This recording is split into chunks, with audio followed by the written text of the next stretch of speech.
ដោយសារអីសង្គមឥឡូវទំនើបស៊ីវិល័យ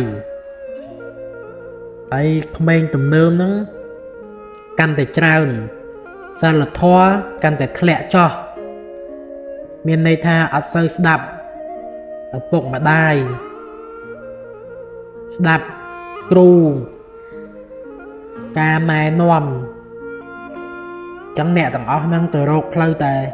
អីគេផ្លូវវិនាសផ្លូវមួយទៀតផ្លូវបង្កបញ្ហាដល់សង្គមគ្រួសារនាំទុក្ខវេទនាដល់ម៉ែឪ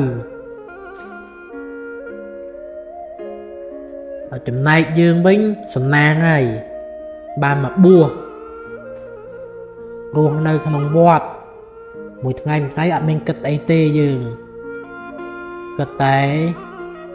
សិក្សារៀនសូត្រព្រះធម៌វិន័យតាមឱវាទរបស់ព្រះសម្មាសម្ពុទ្ធដើរផ្លូវតាមព្រះពុទ្ធចឹងយើងល្អហើយមានឱកាសមានពេលវេលា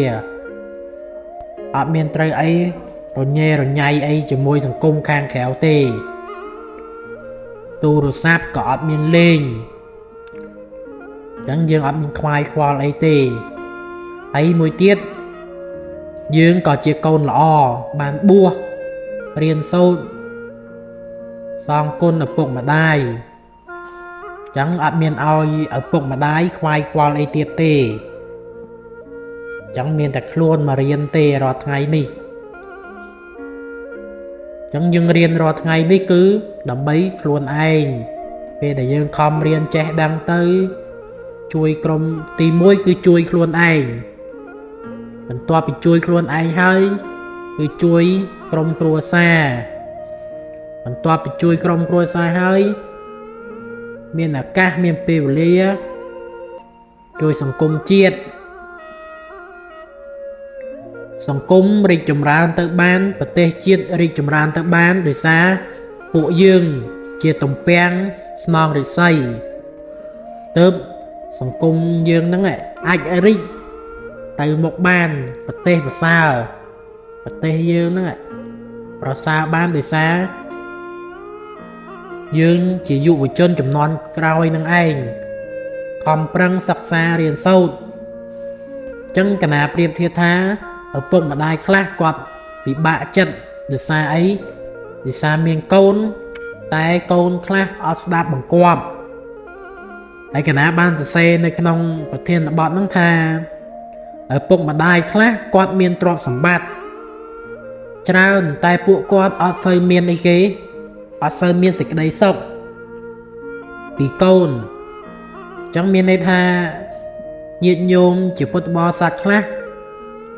គាត់មានទ្រព្យសម្បត្តិច្រើនមានអ្វីគ្រប់យ៉ាងមករស់ស្រួលកណាតែវាអភ័ព្វមានន័យថាអត់សូវទទួលបានសេចក្តីសុខពីកូនកូនខ្លះទៅក៏ធ្វើឲ្យពុកម្ដាយនឹងពិបាកចិត្តស្ដីបដៅអត់ស្ដាប់ចឹងទៅរស់នៅអត់មានសេចក្តីសុខទេក្នុងគ្រួសារហ្នឹងទោះញាតិញោមពុទ្ធបរិស័ទមានទ្រព្យសម្បត្តិច្រើនប៉ុណ្ណាក៏ដោយតែបើសិនជានៅក្នុងសង្គមគ្រួសារហ្នឹងដូចជាកូននេះក្តីក្នុងក្រុមគ្រួសារហ្នឹងបើអត់ចេះស្ដាប់គ្នាអត់ចេះយោគយល់គ្នាកូនអត់ដឹងគុណឪពុកម្ដាយរស់នៅវាមានអីគេវាមានទុក្ខវានាំឲ្យម៉ែឪហ្នឹងពិបាកចិត្តដោយសារអីកូនអត់ស្ដាប់ឪពុកម្ដាយណែនាំទៅផ្លូវល្អទៅស្ដីជេរថាឲ្យទៅក៏ខ្លះខឹងអត់ចូលផ្ទះអីចឹងទៅខ្លះទៀតតមាត់ជាមួយឪពុកម្ដាយអញ្ចឹងទៅឃើញទេចឹងមានន័យថាមានទ្រព្យសម្បត្តិច្រើនតែខ្វះនៅសេចក្តីសុខក្នុងគ្រួសារដោយសារអីមានកូន កូននឹងអត់ស្ដាប់បង្គាប់ឪពុកម្ដាយនឹងឯងចឹងទៅមានតែទ្រព្យសម្បត្តិចឹងទៅតែអាសេចក្តីសុខនៅផ្លូវចិត្តនេះវាអត់មានពិបាកចិត្តវិសាកូនចឹងទៅកណាហើយមួយទៀតកណាសរសេរទី2កណាដាក់ថាឪពុកម្ដាយខ្លះទៀតគាត់អត់សូវមានទ្រព្យសម្បត្តិទេតែមិនគាត់មានសេចក្តីសុខនៅផ្លូវចិត្តដោយសារអីគាត់អត់មានទ្រព្យសម្បត្តិមែនតែបង្កើតកូនមកបានកូនល្អណាបានកូននឹងចេះស្ដាប់បង្គាប់ចេះដឹងគុណឃើញទេចេះដឹងគុណឪពុកម្ដាយអាពេលអញ្ចឹងទៅផ្លូវចិត្តគាត់មិនដែរណាព្រះអង្គផ្លូវចិត្តមិនដែរពេលដែលកូនចេះដឹងចេះដឹងគុណអញ្ចឹងណាមិនដែរផ្លូវចិត្តឪពុកម្ដាយអញ្ចឹងនេះណាសោកគាត់សប្បាយចិត្តពេលដែលមានកូនមកល្អបដៅស្ដីថាឲ្យចេះស្ដាប់បង្គាប់ទូមានទៅចេះទទួលយកកែប្រែចេះដឹងគុណឪពុកម្ដាយដល់ពេលអញ្ចឹងទៅគាត់សប្បាយចិត្តមានកូនល្អខំសិក្សារៀនសូត្រឪពុកម្ដាយមានអ្វីក្រៅពីដែលចង់ឲ្យកូនហ្នឹងមានសេចក្តីសុខកូនហ្នឹងចេះដឹង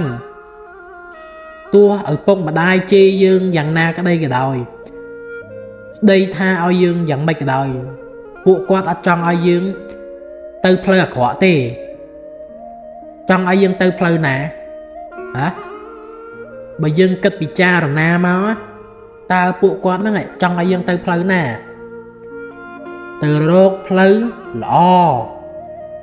កូនខ្លះអត់ស្ដាប់ឪពុកម្ដាយទេជេរស្ដីឲ្យបន្តិចបន្តួចអញ្ចឹងទៅខឹងអត់ចូលផ្ទះខ្លះទៀតដល់ថ្នាក់ទៅលោតទឹកសម្រាប់ខ្លួនមានណាព្រះអង្គគាត់តែម៉ែឲ្យស្ដីឲ្យបន្តិចបន្តួចឲ្យគិតខ្លីទៅរកសម្រាប់ខ្លួនខូចចិត្តតែបើយើងគិតពិចារណាមកវិញមិនពួកគាត់ចង់ឲ្យយើងល្អទេពេលខ្លះគ្រាន់តែគាត់ស្ដីឲ្យរៀងធ្ងន់បន្តិចណាតែបើយើងគិតនៃក្នុងការស្ដីឲ្យហ្នឹងគាត់ចង់ឲ្យយើងល្អគាត់មិនចង់ឲ្យយើងនឹងដើរផ្លូវខុសអញ្ចឹងឯងកន្លែងប្រធានបទទី2ហ្នឹងកណាសេមិញហ្នឹងអញ្ចឹងឪពុកម្ដាយខ្លះក៏អត់សូវមានទ្រព្យសម្បត្តិទេតែបង្កើតកូនមកបានល្អចេះស្ដាប់បង្គាប់ចេះដឹងគុណឪពុកម្ដាយអញ្ចឹងចេះដឹងសុខទុក្ខឪពុកម្ដាយអញ្ចឹងគាត់សប្បាយចិត្តទោះមានន័យថាទោះអត់មានទ្រព្យសម្បត្តិមានវិឡាឡានលយឆាយយ៉ាងម៉េចក៏ដោយ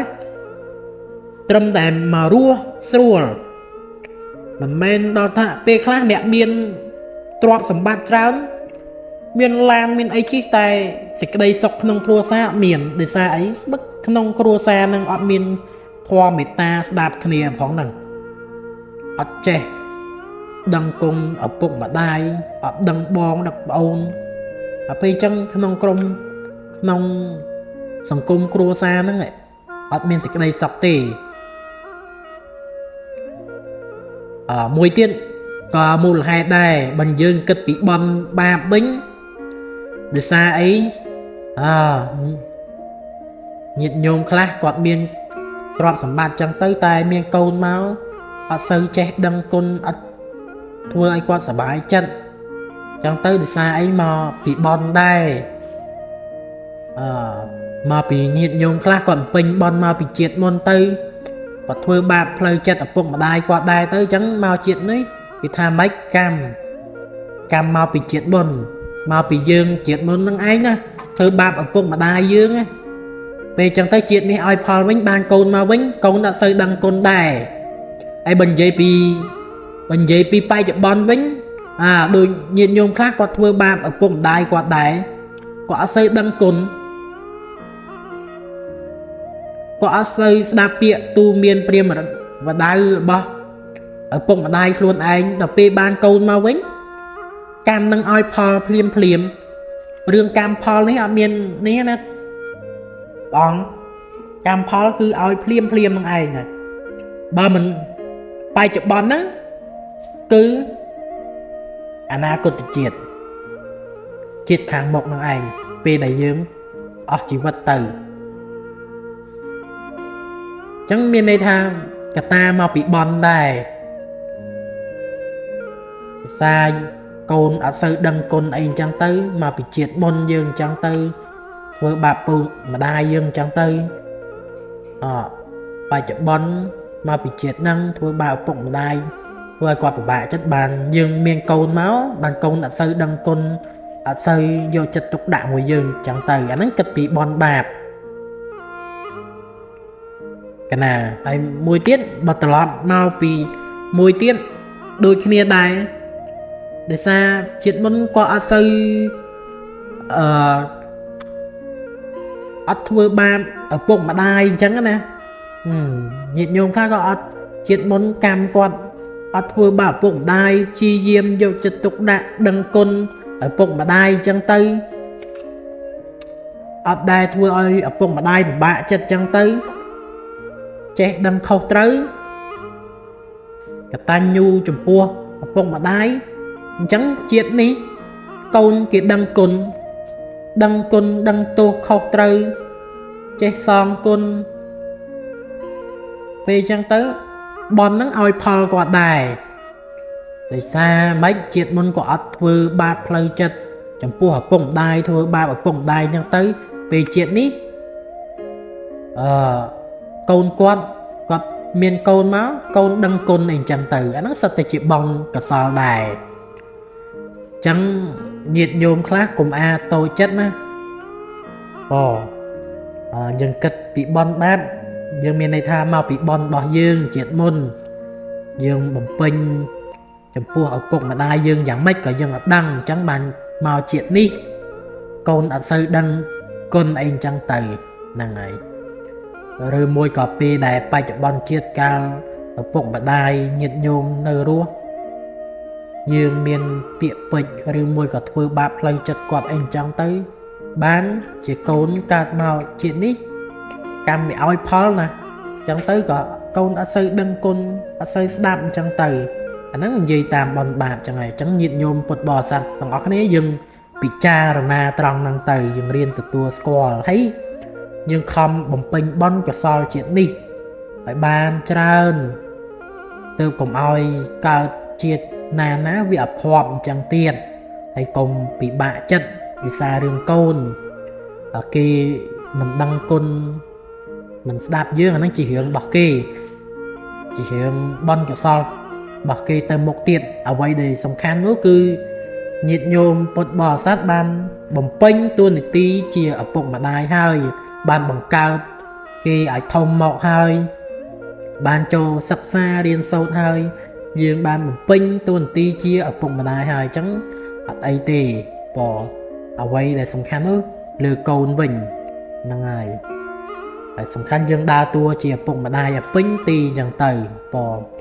anh bạch từ khăn từ sọp cung côn chỉ môi câu này tì anh ơi dương kịch chỉ bon ba bên tay tha chỉ cam dương cho bỏ tái triệt ní nhịn nhôm không bầm pin bon nhập sao thôi bon đại tiên Pratna chào chuyện nào ná cùng oi pop đôi chuyện này tiệt chi diêm lanh cho chất mẹ chất khang trung binh luôn chẳng tới tức an thì xong bon đó nghệ thì nó mà dương chào chuyện nào ná cùng pop đôi chuyện này biển bò là ngày ấy môi tiết chấm này côn cần chẳng đài chấm này côn mình trời tay dương trời đăng tha bộ quát cứ chia mẹ miền côn bỏ dương quát không bằng cao dương mọc ở đăng cái đây mọc đi ban khơi mình lư pan đây ru lư pan đây ní xa bộ quát chẳng dương trời tại đăng côn bộ quát dương chỉ côn quan nè đại thưa oi ở bụng này bị bạ trận ní cứ miên bạm nè ចឹងនាំគ្នាត្រូវចេះដឹងសុខទុក្ខឪពុកម្ដាយយើងព្យាយាមឲ្យឪពុកម្ដាយយើងហ្នឹងរស់នៅជាមួយយើងដោយស្នាមញញឹមគាត់ខំឲ្យយើងចូលសិក្សារៀនសូត្រគុណឪពុកម្ដាយនេះគឺធំធេងណាស់ព្រះអង្គតម្រាំឲ្យយើងដឹងក្តីមួយគឺពិបាកវេទនាណាស់ចឹងកូនត្រូវតែដឹងគុណឪពុកម្ដាយចេះដឹងសុខទុក្ខពីគាត់ស្ដីបដៅថាឲ្យណែនាំឲ្យយើងទាំងអស់ហ្នឹងគឺសិតតែចង់ឲ្យយើងដើរផ្លូវល្អដូចកណាបាននិយាយមិញចឹងថា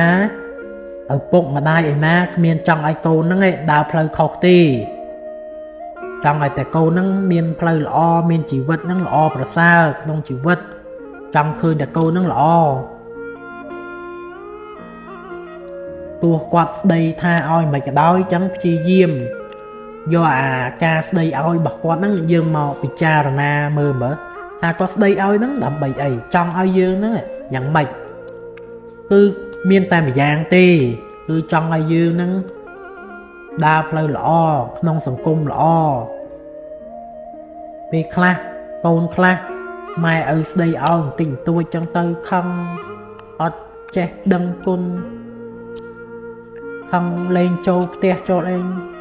ធ្វើបាបឪពុកម្ដាយអភ័ព្វធ្វើបាបផ្លូវចិត្តឪពុកម្ដាយបាបខ្លាំងអ្នកទាំងអស់នោះចឹងនាំគ្នាពិចារណាឡើងវិញណាកូនទាំងឡាយកុំធ្វើឲ្យពួកគាត់ហ្នឹងពិបាកចិត្ត